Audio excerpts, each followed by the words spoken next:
Moving on, I would request Dr. Syed Shariq Naeem, organizing secretary of this workshop, to guide us on the topics one tool to rule them all, ChatGPT. Over to you, sir. The last topic of this seminar workshop, and it is the Chat GPT. So we have covered three main tools for generation of the question, that is the Chat PDF. Then SciSpace was there, Consensus was there. Then for literature review, we had LSAT and Research Rabbit. For writing, we had Good AI, which is a very good tool for writing if you're having a writer's block. Then Quillbot and Writeful for helping you make good grammars and paraphrasing if there is some issue. And then Zotero definitely for the reference management tool. Then we come to the next part, which is the Chat GPT. And this whole workshop was planned because there was so much hype around ChatGPT, as the Lord of the Rings says that one ring to rule them all. The ChatGPT says there is one tool to rule them all. So definitely, it's a very good tool, and let's see what it is. So let's see how to set up ChatGPT. Once you go into Google and type ChatGPT, you will go to the OpenAI website. OpenAI is the company which has made ChatGPT. Then in the OpenAI website, there is a small button which says try ChatGPT. Once you go there, it will ask to sign up or log in. So you can sign up with the help of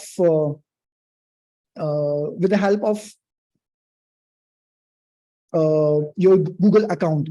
Once you have signed up, you will go. This is the interface that you will see. This interface has two points. First is this bar, which is a dialog box. Is basically the ChatGPT is a chat box. So it's like a WhatsApp with your friend. So you will write a question, it will give you answers. So that is the dialog box where you will write those questions. Second is this chat and chat history. So this is important because the Chat GPT will modulate its answer based on your chat history. So if you want to create a new question, you have to have a new chat. Otherwise, the answer will depend upon what you have asked before. So therefore, make sure if you are asking a new question, the chat history should be set to new chat. So let's ask what is Chat GPT. Okay, what is actually this Chat GPT? So if we ask the Chat GPT, it will answer that it's an open AI based generative pre-trained transformer. Is based on the natural language inputs. So basically what it says is the generative pre-trained transformer is nothing but AI machine or AI software. It has been trained on millions and millions of data sets all over the internet. And what it does is it will predict your responses. So it is very similar to if you have seen in the Google, when you type a keyword, it will give you some suggestions. So it's a basic form of that natural language. It's a very primitive form of the natural language. So what ChatGPT has done, it has advanced that kind of output to a very, very advanced level where it can answer the questions that have been put to itself. So this is what ChatGPT is. It's based on natural language only. There is no pictures or images as asked earlier. So, but there is a caveat to this, that the language, the knowledge cutoff is September 2021. That means anything which is beyond 2021, September 2021, the ChatGPT does not know this. So if the paper is published in 2022, the chat GPT does not know that people exist. Its knowledge is based on anything which is before September 2021. So that is the major caveat here. So let's start with the important thing about what is a prompt. So prompt is anything which you write in the dialog box. Now the prompt has to be very, very, it has to be, you can use them with some intelligence. So if you are using very simple prompts, like, for example, if we use the prompt like CYP2C9 and phenytoin, then this will generate an answer, which is a very good answer, but it will be a very generalized kind of answer. So it will write about CYP2C9 and phenytoin is an anti-epileptic drug. Is liver mein hoti hai, and there is a 2C9 being very important in metabolism, everything. And lastly, it will show us that generating text for CYP2C9 variation may be useful in guiding dosing of phenytoin and minimizing the risk of toxicity. So this is very good, text that has been generated. This is a very good text, but it's very generalized. So what I want to say is that make it your assistant. It's not your big brother or your boss. So you have to give it as it you are giving an order to your assistant. So let's see what we can do. So here we'll input this command, that is what is the correlation of CYP2C9 with phenytoin pharmacokinetics in Indian population. Also mention the dose modification for poor metabolizers in a tabular format. So this is what we want to ask. So once we ask this, the chat GPT will answer our very specific question about the dose modification. So it will give us some references, some of the information, but then it will also generate a very good table also. So this is what a good prompt look like. So you want to give the prompts which are very extensive, like you are giving it to your assistant. So those prompts have to be very, very thorough. Okay. Now once that is clear, we'll move on to the first part and a limitation of ChatGPT. A good thing and a limitation of ChatGPT, that is the references. So if we type, give me the references for this paragraph. So it will give us some references. Let's see those references.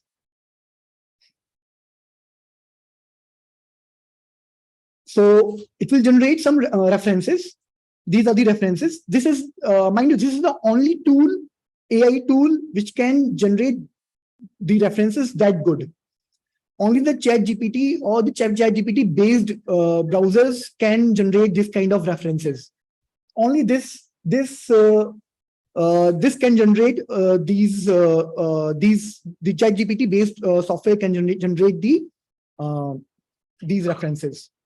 Now the problem with this, why I'm saying that it's a problem or it's a limitation, is that as with the assistant, we have to check whether these references are okay or not. So if we copy paste these references in the Google Scholar, we find out that these references are actually fake. Yeah, these references are fake. So genetic polymorphism of CYP2C9 and 19 genes in Indian population. So there is a reference of Bolivian population, but there is no reference for Indian population. These are actually fake references. This is happening in ChatGPT 3. Now, there has been upgrades. ChatGPT 3.5 is there. ChatGPT 4 is there. That ChatGPT 4 has not launched in India. It is in US. It's a paid service. But in that ChatGPT 4, those references are pretty good. So like 2/3 of the references can be, you'll be sure that 2/3 references will be actual references, not the fake references. So that is a major limitation. But still, there is generating references is a very huge deal, and I think it's a very good way forward. So next is next is the research gap, and I think this is where the ChatGPT really excels. So if you want to find out what is a research gap in by the giving it's some keywords. So if we give the keywords of our workshop, that is CAP2C9, phenytoin and Indian population, and generate the research gap in bullet points, then it will generate some very good knowledge gaps. So it has shown that there is a high prevalence of epilepsy in India, and there is a limited research in pharmacogenetics in Indian population. That is good. Then there is also this is also very good research gap, that CAP2C9 variant in different Indian ethnic groups and association with these variants and phenytoin metabolism have not been studied. It is also very correct. And this there is a lack of research on the influence of environmental factors such as diet, co-medications with phenytoin metabolism in the Indian population have not been studied. This is also very good. So it will give you many research gaps. You have to find out. It's your assistant. It will give you a lot of information. You have to find out which information is relevant for you and how to, better that kind of information. That is what the ChatGPT is all about. After that, if you find out the research gap, the next thing is to summarize an article. So you can actually summarize an article with the help of ChatGPT. You can put in the prompts like summarize this article. This is the name of the article in bullet points. So it will go and summarize that article. But this thing is not in the preview of ChatGPT, because its information is limited to 2021. So the newer article, it will not be able to find out. Secondly, the problem is that it will not go into the internet and find out which article is this. So therefore, there can be some discrepancy in finding out the articles. So for example, here in this study, there are 170 patients. In actual study, there are some papers in the actual study. The number of patients are 260. So that's a big discrepancy. Although it is writing some of the topics, but it's not a very good tool for summarizing the article. I already told you that SciSpace and Chat PDF are very good tools for summarizing an article. You can also summarize multiple articles with the help of Elicit. ChatGPT will not score here. So that's about the limitation of the ChatGPT. After this slide, there are only the plus points of ChatGPT. So the next part is to generate an hypothesis from a research question. So we'll add a research question here that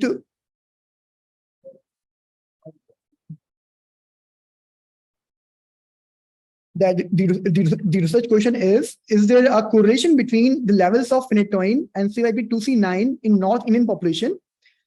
And give me a hypothesis for this. So the ChatGPT will write an hypothesis for whole of this question. And this hypothesis, it says that there's a positive correlation between the levels of phenytoin and CYP2C9 in North Indian population. And why it also gives the explanation that the North Indian population is known to have high prevalence of epilepsy, and also known to have genetic variation in CYP2C9 gene, which is true. But of course, you have to see which part you have to take in your study. This is how you will generate a hypothesis. Once you have generated the hypothesis, the next step is to formulate a protocol. So believe me, when I saw first time how this prototype protocol was generated by PDF, it was nothing but a shocker. And why I'm saying this is you can see with yourself that generating protocol is so much easy in ChatGPT, and it's writing a protocol very, very good. It's a basic protocol. It's not a protocol that you want to submit to your authorities or for any other thing, but it will give you a format of the protocol, very good format. It is writing your title, it's writing the objectives, it's also writing the study design, which is cross-sectional, which is also very important for this kind of studies, genetic studies. Then sample size, participants, how do you do recruitment, the data, phenotypic data with the help of HPLC or LCMS, then genetic markers, then also the ethical consideration and expected result, all the things it can write in with the help of ChatGPT. Mind you, this is the format of the protocol.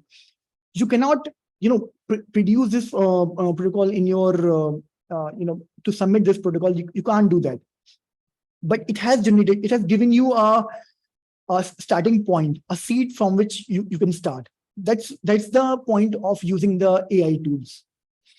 So once you have the protocol, what the protocol this thing has not generated is an introductory paragraph. So we'll ask the ChatGPT to produce an introductory paragraph as well. So again, we'll go to the dialog box and we write a prompt, write an introduction for the above article.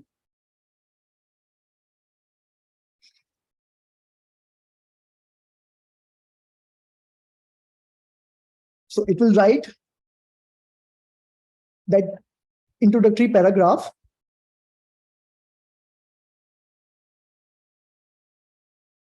So it is explaining the epilepsy, then phenytoin, then CYP2C9.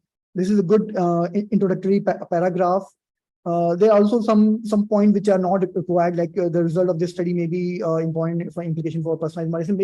That might not be a good idea at writing at this point. So it has given us some sort of seed to write a good introductory paragraph. Mind you, if you want to have a very good introductory paragraph with ChatGPT, you have to give more focused prompts. Like you have to give focus on what is the problem statement, what is the prevalence of the study, prevalence of this problem, epilepsy, or what is the prevalence of CYP2C9 mutation and polymorphism in Indian population. You can give those prompts and it will generate an answer. If you're not pleased what it has generated, then you can always have an option of regenerating the response. So it will regenerate the response. So you have all these options in ChatGPT. After that, we have an issue. Can it write a conclusion for it? We have wrote the results, and now can it write an abstract and conclusion for us? So we'll give a prompt that to study the following results that I will be pasting here, and then write the structured abstract and conclusion for this. And then we have pasted the whole result from a paper. So it will generate some sort of discussion, some sort of an abstract. It is not a very good abstract, but it is generating some sort of discussion slides. And then finally, it will also produce the conclusion of this paper.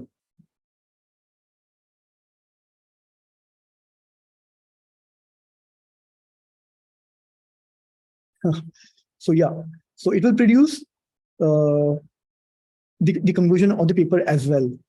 So this is a very interesting thing to do in ChatGPT. So once that has been done, so can we ask it how to test the hypothesis? So we can ask how we can test this hypothesis. Now we are going from a realm of writing some of the things to the realm of stats. So now we have asked it to write something about testing the hypothesis. It's showing that we can obtain a sample in the North Indian population, and we can measure the the phenotypic level with the help of HPLC, CIP2C9 with using PCR amplification and sequencing methods.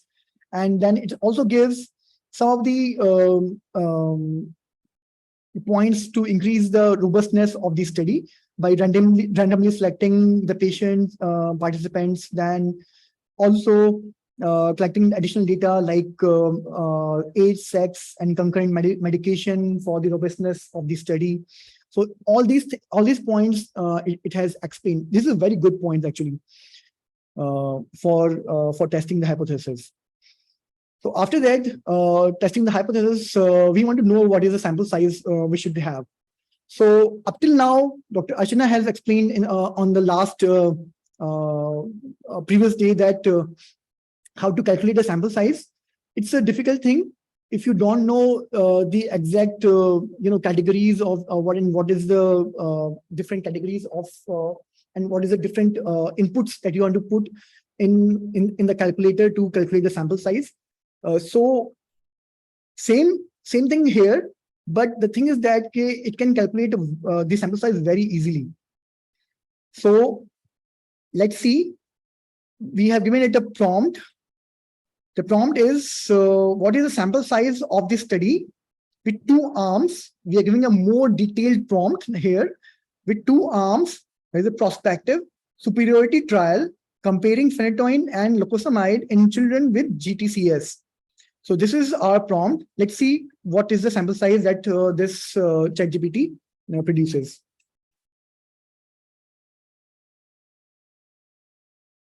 So it will start giving us the steps. So it is assuming that it's a two arm study. It has taken alpha as 0.05, which is very correct. The power is 0.8, which is also very correct. It has taken 50 and 70% expected seizure freedom rate, which is we don't know whether it is good or not. And finally, it came up with an answer of 214. Now we can change this by using our own data. So we'll ask that if the effect size is 0.05, then what will be the sample size? So it will again calculate this with the changed data. So now it is again calculating, and with a power of 0.8 and 0.05 and the effect size of 0.05, it has calculated the sample size as 337 in each arm. So that's how it will calculate. So we can ask it to give the formula as well, which formula it has used. So we'll check the formula.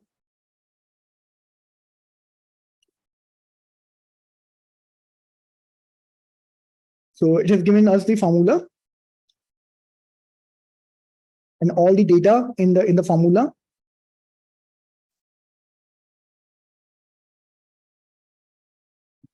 So it has also given us the data for non-inferiority trial as well. That's a added benefit.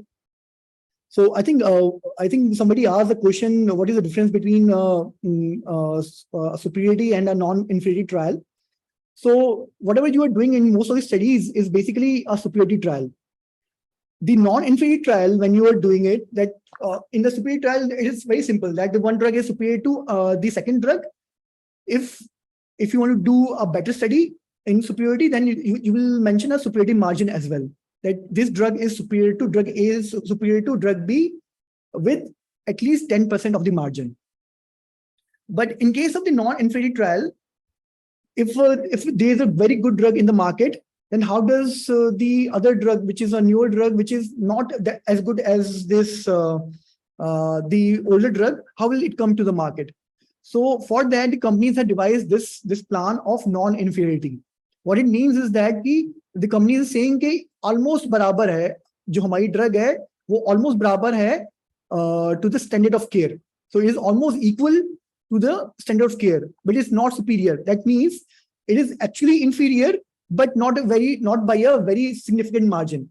So you have to calculate the margin of that non-inferiority with there are a lot of formulas to calculate. It's usually less than 10%.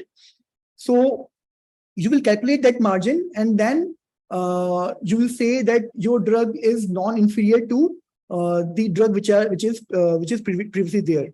So if you want to do this kind of study, you have to have some additional points about the drug.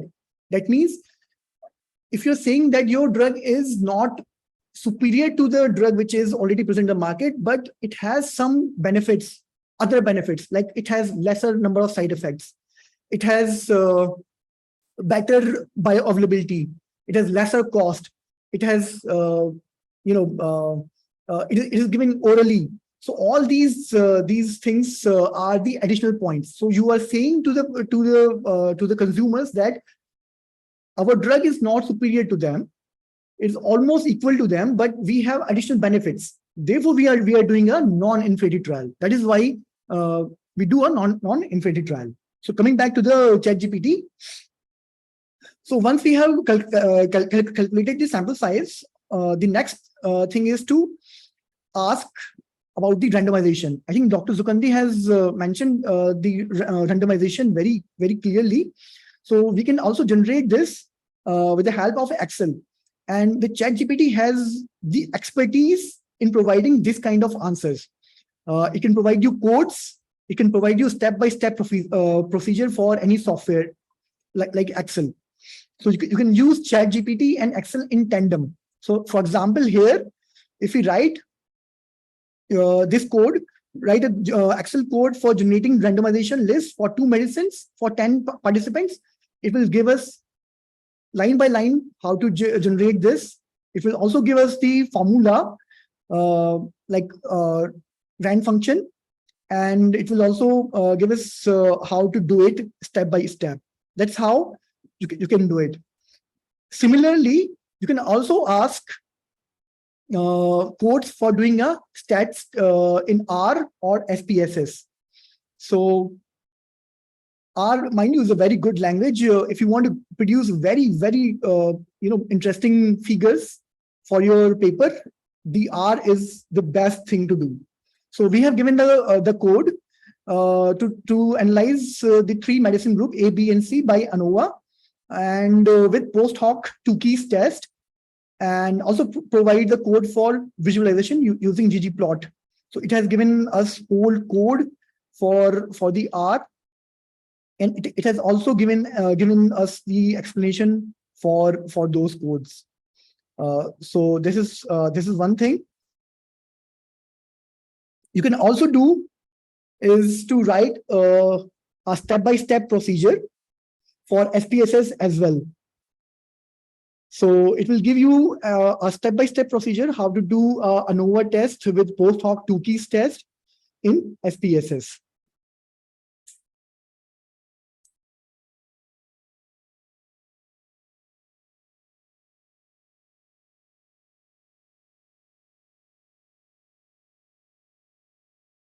So it is giving its full explanation how to give how to do ANOVA test.